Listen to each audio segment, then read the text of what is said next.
So texturing in Blender is pretty straightforward. I'm just going to quickly make just a generic little prop so that I can show you the process of texturing it.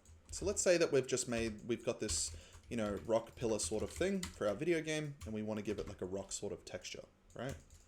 The first thing we need to do is unwrap this, right? So either by clicking up here in the UV editing tab, or just by creating a new layout for yourself. I'm going to vertically split this here, and I'm going to go over here and select UV editor. I cover the basics of how to do unwraps in my previous video, so I'm going to just do this as quickly as I can, just so that we can get into the actual process of texture painting this. I'm going to do the worst unwrap that we can. There we go. That's fine. This is not a great unwrap, but it is what it is. It'll work for our demonstration, right? So now what we can do is we can start texturing this, right? Once we've got an unwrap, we can begin texturing it.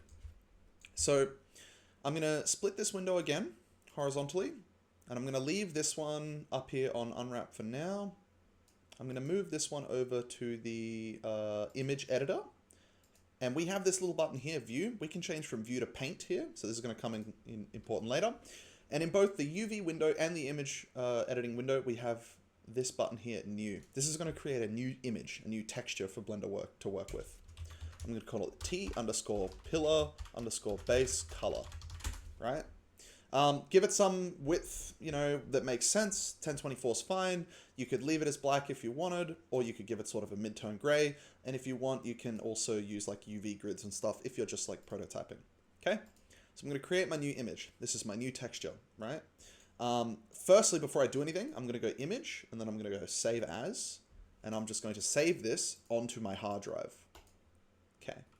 So now if I ever want to make a change to this, I can hold Alt and tap S with my mouse in this textured window, and that's going to resave that image. So we've got it saved on the hard drive.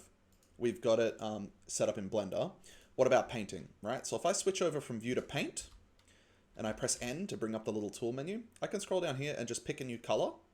And if I start painting on this, we're now texturing in Blender. And then you can see here that image needs to be resaved because I've made some edits to it. I'm going to hit Alt S, and I've saved that texture. But nothing's happening over here on our model, right? So how do we sort of join these two together? So first of all, we'll need some sort of a material to do that, right? So if I go all the way down here to material, click there, and then go new, I'm going to call this M_pillar, right?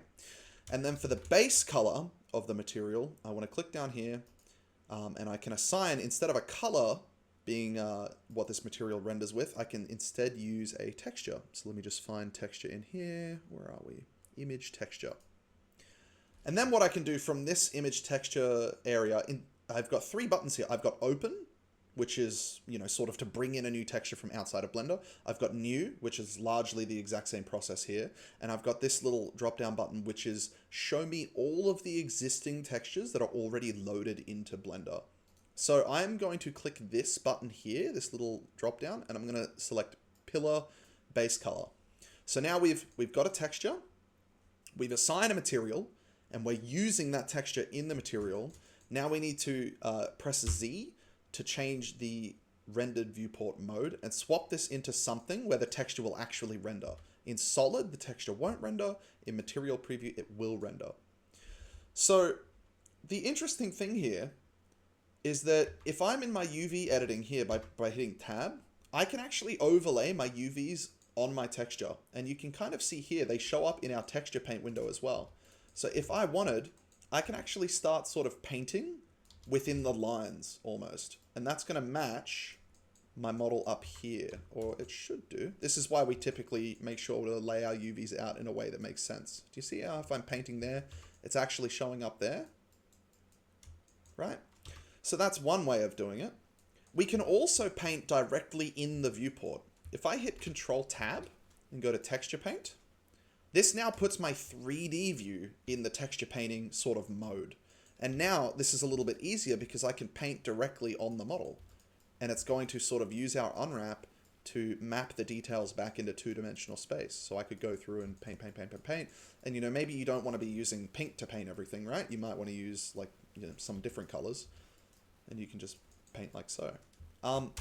Shift X will allow you to sample a color that you mouse over, and so that's a really nice way to just sort of, you know, sample from a color palette that's existing, and then it allows you to just paint out details that you don't want.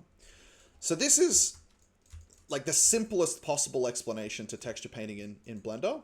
Make sure that you save this, right? We see the asterisk. If I hold Alt and hit S, we're going to save that texture. So now we have that texture is on the hard drive. It's got some colors there, and we can see it rendering in the Blender viewport. So this is like the most basic way you could get started with texturing in Blender.